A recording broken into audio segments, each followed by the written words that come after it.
What's happening, y'all? Oh, shut up, Zora. How y'all doing today? I'm going to Pilates later on, and I realized I didn't finish my other Pilates story the other day because I had gone to Pilates, but it was a new place that I was going to, and you all know I don't like to drive someplace new.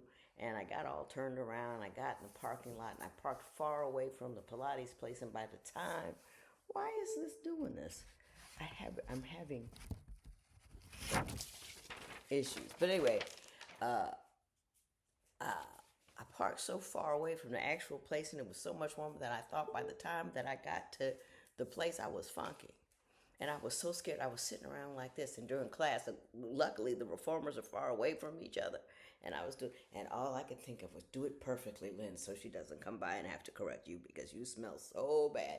And then when I was signing up for the whole course, as I was leaving, I'm backing out the door like this, and she's trying to hand me my what do you call that, credit card? She was probably thinking either A, what's wrong with her, or two, does she know how funky she is? But I'm taking extra funk precautions this time. Now, Gabby wrote me something. She's a young lady, and she reminded me of me back in the day when I used to be, at some point in my marriage, I became a people pleaser because I think that's a part of the job. You know, you got kids and you this and that, and I don't know, but I became, and I was a judge, and people would come to me for questions and solutions and answers, and I always felt I had to be, Sister Solve, you know, Gertrude get it done. And I was stressed out all the time, could not tell anybody no, you know. And then there became a time where, well, anyway, people come to you for money a lot, even before I became on TV and stuff, and it becomes, they know you have more than they do, so they don't understand why you can't give them some. And I heard Barkley, and I ain't got that kind of money, especially back in the day when I was just a lawyer. Uh, but people didn't understand that I couldn't do that. So, and I would feel guilty about it. So she says, after taking some time to reflect on my relationships, I feel that I've been used and taken advantage of in a lot of ways, simply because it's hard for me to say no. I always get angry or hurt when I feel like people don't do things for me that I would do for them. I think this stems from growing up in a real chaotic and abusive household. I felt like I was responsible for making everyone okay, both emotionally and physically. Now, I grew up in a chaotic household where my father was bipolar, and I was the one person that he could hear. I mean, not always, but if there was somebody that could bring him back to reality, it was me. So ever since I was 5 years old, I had to learn to get my words together, tie them up right, and send it to him in a direction that he could hear it. And you have to be emotionally, you have to work on that. And I worked on that. So I have with me this sense of solve it, sister, or you're wrong, or give it, sister, or you're greedy, or and the interesting thing is a lot of people don't. I don't tell what I give because I think if I tell what I give, and I do give, I have these charities that I love, spend a lot of time and money with, because I think as soon as you tell, God scratches it off your good girl list. I mean, and I've talked about my charities because I wanted you to help. Bloom 365, Preventing Private Violence. It's a wonderful organization. Check it out if you have time. But anyway, anyhow, I guess I'm just trying to make Gabby know that I know whereof she speaks. That's all I'm trying to say. I guess it kind of sticks with me as an adult, too. I don't want to unknowingly teach these unhealthy habits to my children. Do you have any advice on how to set boundaries if you've never done it before, and where to start? I feel dumb asking this question as a 36-year-old. Don't feel stupid. Listen, honey, I didn't figure out the way to get no across with not getting until I was in my late 50s, if not early 60s. You know, I had the stupidest patch of land theory when I was on the bench in divorce court. And I'm one of these people, I don't want no trouble, I don't want no static. So I would let people do anything to me. And I'm like, I'm happy, I got a lovely job, I got a house and a husband, and we like each other. So whatever goes around, whatever everybody's picking at me or doing something to me, doesn't matter, because my life is good. And what I would do is people would see that I would not respond to wrongs sent in my direction, so they would do more and more and more and more and more of it. And then I would feel like I was compressed into this little patch of land. And I said, I only want this little patch of land. You can run all the way around it with your ideas, your opinions, your distress. You're not liking me, but you can't step on my patch of land. And if you do step on my patch of land, since I've made myself so small, once you do, boom! And you and I will never speak to each other again. Well, I'll speak to you, but you won't want to speak to me. And yes, I know.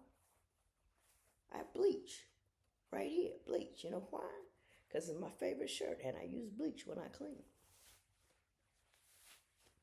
But anyhow, boom, dumbest theory ever. I had to and now I had this stupid theory in my 50s, right? So I had to back up and realize a soft no a little sooner is better than a loud get the heck away from me a lot later. So I had to practice doing a soft no sooner. And I have some things I would like to suggest. I wrote them down so I wouldn't just start talking about, the Ottoman Empire or some nonsense. No is a complete sentence. That's a very popular saying, and it's a popular saying because it's true. Why is a rude inquiry. And I want you got to practice believing that. No is a complete sentence, and why is a rude inquiry.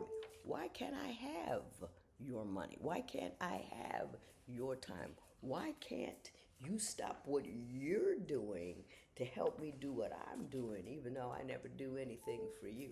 Because it often becomes a one-way street. Or, I've had this happen to me. You lend people money, they don't pay you back. Cool, because I never expected that.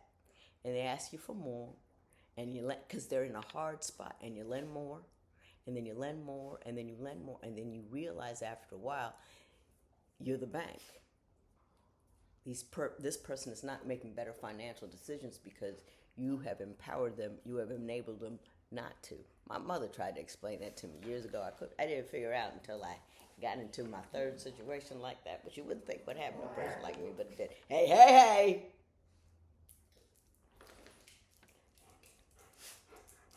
I'm sorry, the answer is no. It's the only answer you got to give to why. And you don't have to give the explanation. It's not going to be comfortable the first time you do it. And you may lose a friend or two the first time you do it. But that's okay. You got to practice. Practice no. Practice, And you got to be okay with whatever the response. And be cool. Don't let them drag you to any emotional situation. No, I can't. No, I can't. Be like Zora.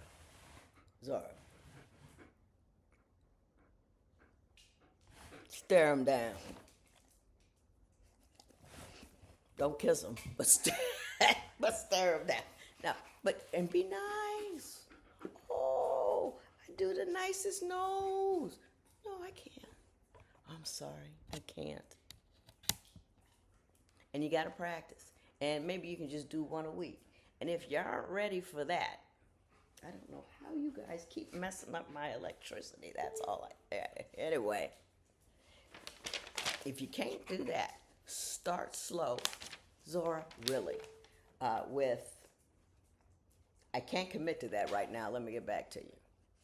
Now, this is when I was first learning not to say yes to everything. And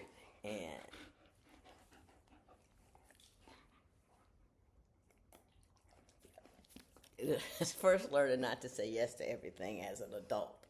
And my husband told me that. So let me get back to you. And it said, then talk to me. And my husband was wonderful. First of all, he'd say, well, who is it? And they said, well, him you don't have to get back to. He really needs it. He'll call you back, and you ain't got to give it to him because you'll be annoyed because he called you twice. Number one. Number two, if he get back to you, have your excuse in hand. Yeah, I thought about it. Can't do it. Nah. I said, nah. I can't do it. I can't do it. And if you feel compelled to give him a reason, which used to make him so mad, say, either A, my husband said no. Ain't nobody believed that. You know, my husband telling me, no, I can't do it. But my parents used to do that all the time. My father was the king of, oh, Tony won't let me. My daddy could do anything he wanted to. Well, not anything. My mom slowly but surely got him wound up and right and sat him down. And woo, she did a wonderful job with him. But, you know, say, hey, they won't let me. Or come back with, got a situation that won't let me allow. Or what's the situation? It's personal. It doesn't have to be believable. You just have to do that if that's how you feel. Now me, I'm at the, oh no, honey, I'm not.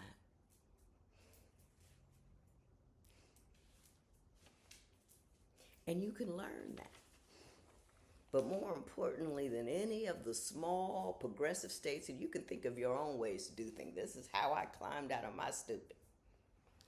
But the one thing you really need to do is go back in the deep down into the depths of your emotional brain.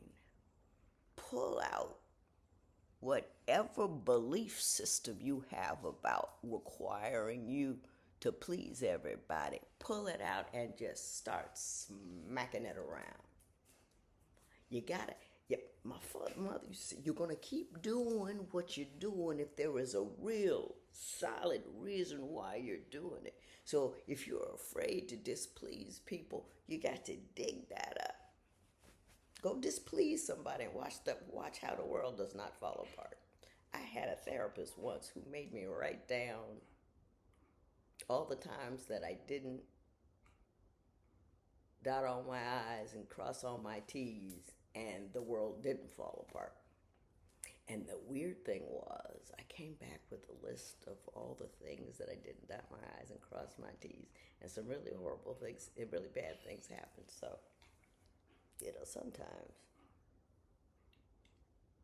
I don't know. But anyway, she told me that I have to dig up that core belief that if you don't dot all your I's and cross all your T's.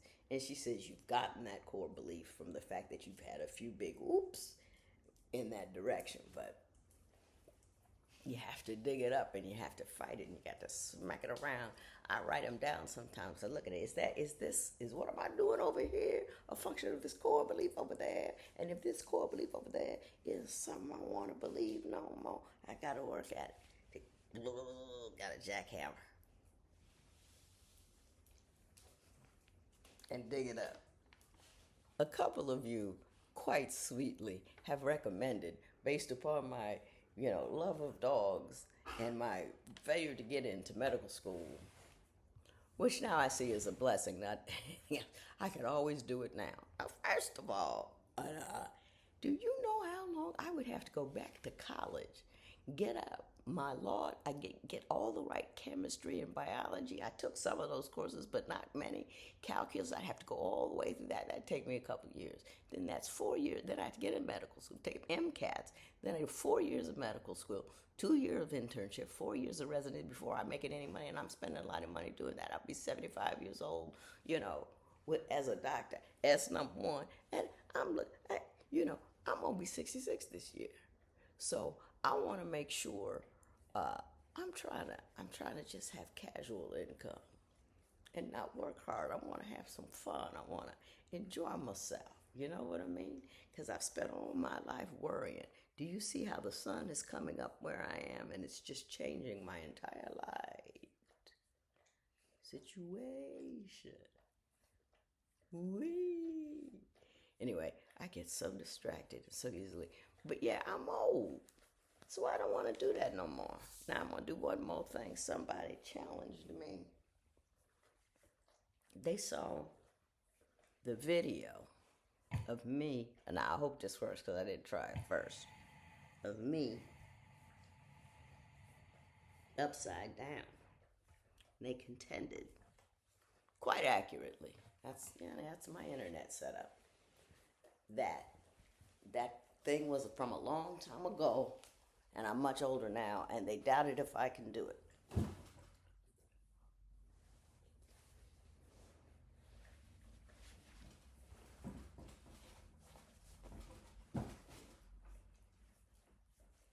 Woo!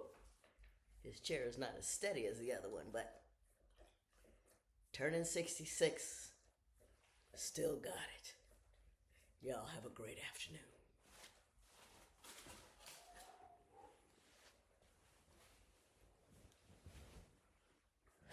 Now I'm just dizzy.